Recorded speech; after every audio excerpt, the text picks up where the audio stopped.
Ah, parler en public, présenter un projet. Pour beaucoup d'entre nous, c'est une vraie source de stress, n'est-ce pas? Et l'enjeu, il est énorme. Il faut convaincre, il faut inspirer, bref, il faut marquer les esprits. Alors la question c'est comment on fait pour transformer une présentation parfois un peu ennuyeuse en un moment vraiment mémorable. Eh bien c'est exactement le secret qu'on va décrypter ensemble.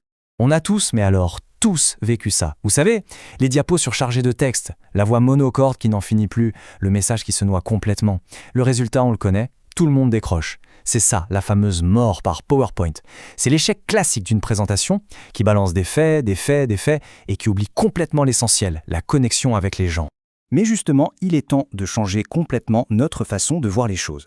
Parce qu'un pitch, un vrai pitch, ce n'est pas juste énumérer des points sur un écran. Non, c'est un exercice de persuasion. C'est un moment où on doit littéralement captiver son public et l'emmener avec soi. C'est bien plus qu'une présentation, c'est un véritable acte de communication. Et voilà, on arrive au cœur du sujet. La clé, la vraie clé pour convaincre, c'est de raconter une histoire. Pensez-y, une bonne histoire, ça a toujours un début, un milieu, une fin. Ça crée de l'émotion, ça donne du sens à ce qu'on dit et surtout, ça rend les informations complètement inoubliables. Bon alors concrètement, comment on s'y prend? Voilà notre programme. On va voir ça en 4 étapes. D'abord, le fondement avec le fameux cercle d'or. Ensuite, la forme ou l'art de la prestation. Puis, on parlera de la pratique qui est la clé du succès. Et on terminera avec l'impact final, la fameuse séance de questions-réponses. C'est parti! Allez, on commence par la base, le fondement, le cercle d'or. L'idée ici, c'est de trouver le sens avant la stratégie. Avant même de penser à quoi on va parler, il faut définir son pourquoi. C'est un concept génial de Simon Sinek et croyez-moi, ça peut vraiment tout changer dans votre façon de construire un message. Voilà la citation clé de Sinek. Les gens n'achètent pas ce que vous faites, ils achètent pourquoi vous le faites. C'est fondamental. Un pitch qui marche, ce n'est pas juste une liste des caractéristiques d'un produit. Non, c'est un pitch qui se connecte au niveau des émotions, qui communique une raison d'être, une mission. C'est ce fameux pourquoi qui va inspirer les gens et créer une véritable adhésion. Alors voilà à quoi il ressemble ce cercle d'or. La plupart des gens et des entreprises communiquent de l'extérieur vers l'intérieur. Ils commencent par le quoi, voilà notre produit. Mais les vrais leaders, ceux qui inspirent, ils font tout le contraire. Ils partent du centre. Ils commencent par leur pourquoi, leur mission. Ensuite, ils expliquent le comment, ce qui les rend uniques. Et seulement à la fin, ils arrivent au quoi, le produit ou le service concret. Ok, maintenant qu'on a un pourquoi solide, on passe à la forme. Parce que, comme on dit, si le contenu est roi, la présentation, elle, est reine. Avoir un message qui a du sens, c'est super, mais savoir le délivrer avec impact, ça c'est une autre histoire. Et c'est tout l'art de la prestation.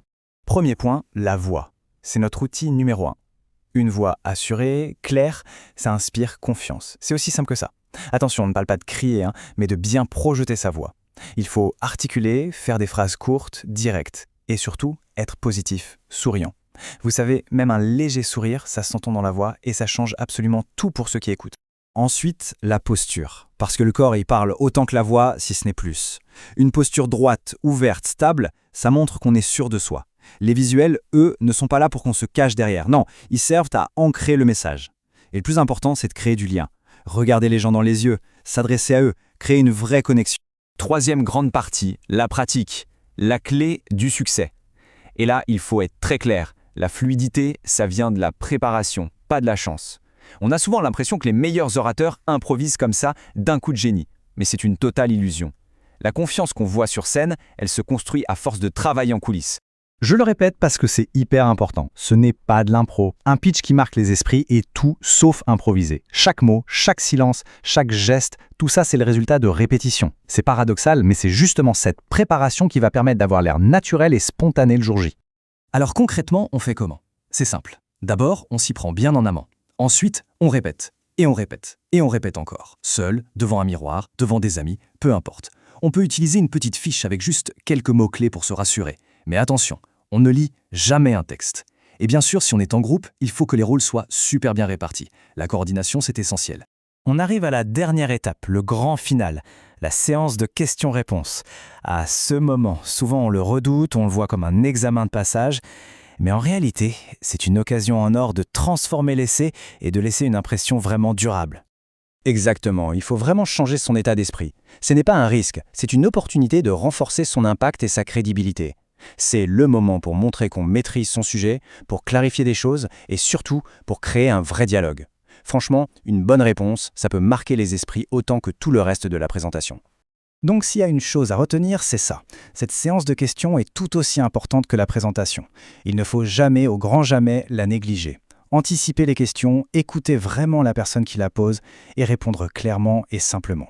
C'est comme ça qu'on termine sur une note de maîtrise totale. C'est ça qui fait passer un pitch de bon à inoubliable. Et pour finir, un petit mot d'encouragement. Rappelez-vous bien de ça. Être un bon orateur, ce n'est pas un don du ciel, ce n'est pas inné, c'est une compétence. Et comme toutes les compétences, ça s'apprend, ça se travaille. Avec la bonne méthode et pas mal de pratiques, absolument tout le monde peut y arriver. Alors voilà, la question que je vous laisse. Pour votre prochain pitch, la question ne sera plus « qu'est-ce que je vais présenter ?» Non. La vraie question, c'est « quelle histoire est-ce que je vais raconter ?»